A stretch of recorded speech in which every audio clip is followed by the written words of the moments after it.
Vocês? Vocês estão aqui? Eu não estava esperando por esse momento, mas agora eu estou. 22 horas e 14 minutos. Bem, galera, aqui é o Daniel Noronha e eu estou começando mais um vídeo para vocês. Hoje a temperatura está baixa. Sim, está frio. Mais ou menos 16 graus. E eu estou usando regata. Quer saber por quê? Porque eu quero. É muito polêmico, mas eu quero dar minha opinião. É certo dar dízimo a Deus? Sim ou não? A minha resposta é não. Por que não? Então eu vou discorrer agora por que não. Não acho correto dar dízimo e identifiquei que Deus não exigiu isso, né, nessa nova jurisdição.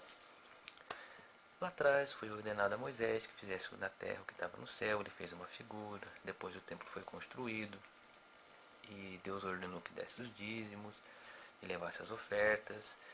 E esse templo ele foi desenhado. Ele estava no processo de vaidade, que todos ainda nós estamos, que é o desgaste, né? As coisas envelhecem, requerem manutenção, assim como a sua residência requer uma manutenção, o templo lá atrás também necessitava. E recurso financeiro, outros tipos de produtos para estar fazendo as execuções. Só que esse é um desenho. Ele é um desenho. Ele é uma imagem de algo que estaria por vir para acontecer. E se cumpriu em Cristo, como está escrito em Lucas 24, 44. E disse-lhes: são essas palavras que vos disse estando ainda convosco, que convinha que se cumprisse tudo o que de mim estava escrito na lei de Moisés, nos profetas e nos salmos. Então, se cumpriu nele. Então, o templo, a alvenaria, aquelas coisas de pedra lá, é o corpo de Jesus. O Deus que habita dentro daquele templo lá de alvenaria, que tinha todas aquelas imagens, é o Espírito de Jesus dentro do corpo de Jesus. E aí então se cumpre a palavra que foi dita: e andarei entre os homens. Então, esse é um ponto muito importante de você entender e você ver, né, o templo. Já essa tradução do dízimo para o evangelho que Jesus vivia, dízimo, se você ver, significa coisas para o templo, certo? Dinheiro, oferta, aquelas coisas que você consegue ler lá no Velho Testamento. Então, isso para o novo, pro evangelho, é o seguinte: é as pessoas me dando dinheiro, me dando uma roupa. Naquela caminhada que Jesus fez na terra, ele recebeu iPhone, recebeu iPod, recebeu comida, bebida, estrogonofe, recebeu picanha, ele foi recebendo. Então, isso é uma ação de dízimo. Deus, Jesus dentro do templo dele, do corpo, recebendo as coisas que as pessoas davam para manter esse corpo, para a manutenção desse corpo, até ele completar o trajeto dele. Então esse ponto é muito importante você entender e fixar. Agora vem um outro que muitos pastores utilizam, até naqueles papelzinhos, naquelas cartinhas lá, que é o seguinte: Malaquias 3:8. Roubará o homem a Deus? Todavia vocês me roubam. E dizem: em que te roubamos? Nos dízimos e nas ofertas. Então ele fala ali sobre o homem. Jesus ele fala lá para Nicodemos, em João 3:6, o que é nascido da carne é carne, e o que é nascido do espírito é espírito. Então nós vemos duas contrárias, certo? Ele fala sobre o homem roubar e ele fala sobre o que é nascido da carne, carne, e espírito, espírito. Então, se eu passei por um novo nascimento e entrei no evangelho, eu já não sou mais carne. Eu habito dentro desse corpo de carne, só que eu deixo de ser dessa natureza e vou para uma outra natureza. Eu sou um espírito. E eu, como espírito, não posso roubar Deus. Muito claro para vocês, né? O que é carne, homem e mulher. O que é espírito é espírito.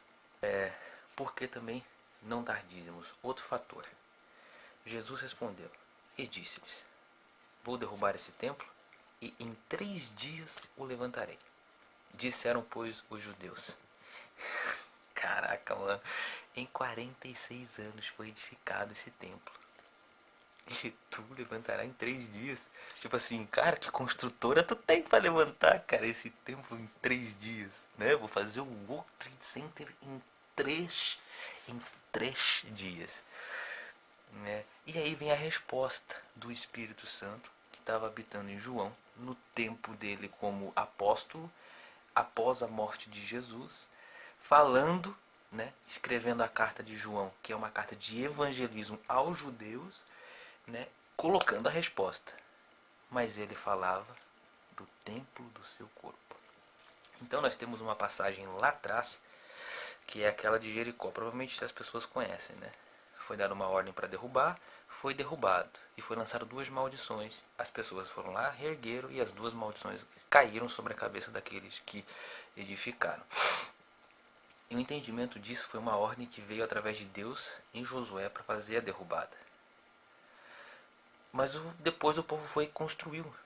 Ou seja, eles desobedeceram, né? Ou seja, eles não aceitaram aquilo que Deus falou e fizeram de uma forma diferente, mesmo num tempo futuro e posterior.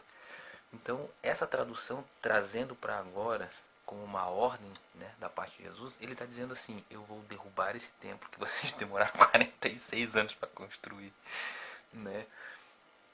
Em 3 dias eu vou levantar o meu, acabou, ó, já era, tá? Então, ele tira o primeiro e estabelece o segundo, né? Estabelece o segundo.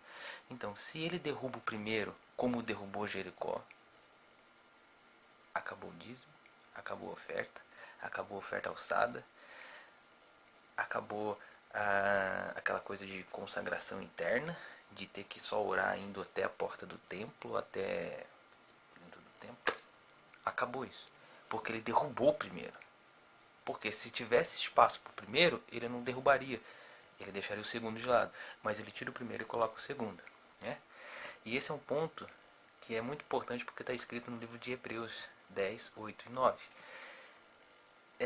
Sacrifícios e ofertas, e holocaustos e oblações, pelo pecado, não quisestes, nem te agradaram. Veja que ele está falando que não agradaram aquilo que os judeus estavam fazendo, os quais se oferecem segundo a lei. Então disse: eis aqui venho, para fazer, ó Deus, a tua vontade. Tira o primeiro para estabelecer o segundo. Você pode ver que na frase ele tira o primeiro e estabelece o segundo. Ele tira as ofertas pelos pecados, oblações, dízimos, carneiro, boi, vaca, cavalo, pomba, pombinho, e estabelece o segundo, para fazer a sua vontade, Deus. Então é visível isso, né? Juntando com a derrubada do templo, o templo dele, tirando aquilo lá. Então esses são pontos assim muito intensos que colocam, né, para mim, o entendimento de que dar o dízimo é errado. Outro ponto que Jesus ele fala para Pedro: quando você se converter, fortifica teus irmãos. Nesse ponto eu identifico que Pedro ele ainda estava no judaísmo, e a palavra conversão significa, né, se converter de um lugar A para ir para um lugar B. Então, se Pedro recebeu uma palavra de Jesus dizendo que quando ele se converter ele tinha que fortificar os irmãos, ele ia sair do judaísmo e ia para onde? Da lei de Moisés ia para onde? Ia para o evangelho. Então, no evangelho não tem lugar para a lei de Moisés, porque ela foi removida. Então, Pedrão abandonou a lei de Moisés e foi pro evangelho. E lá na frente ele dá uma deslizada, tenta entrar novamente na lei de Moisés, mas é repreendido por Paulo, que ele estava fazendo uma determinada discriminação, mas depois ele corrige, volta e fica tudo de boa. Então, esse é meu parecer sobre a questão do dízimo. Eu não dou dízimo, não sou religioso, não vou em igreja, não vou em templo, não sou judeu, não sou espírita, não tenho participação nada nessas coisas. Foi só minha opinião através de argumentações e coisas que eu já identifiquei e vi. Vou ficando por aqui, se inscreve no canal, deixa o like, ativa as notificações, segue nas redes sociais, manda mensagem, vamos conversar, e eu vou indo nessa. Let's fui! Valeu!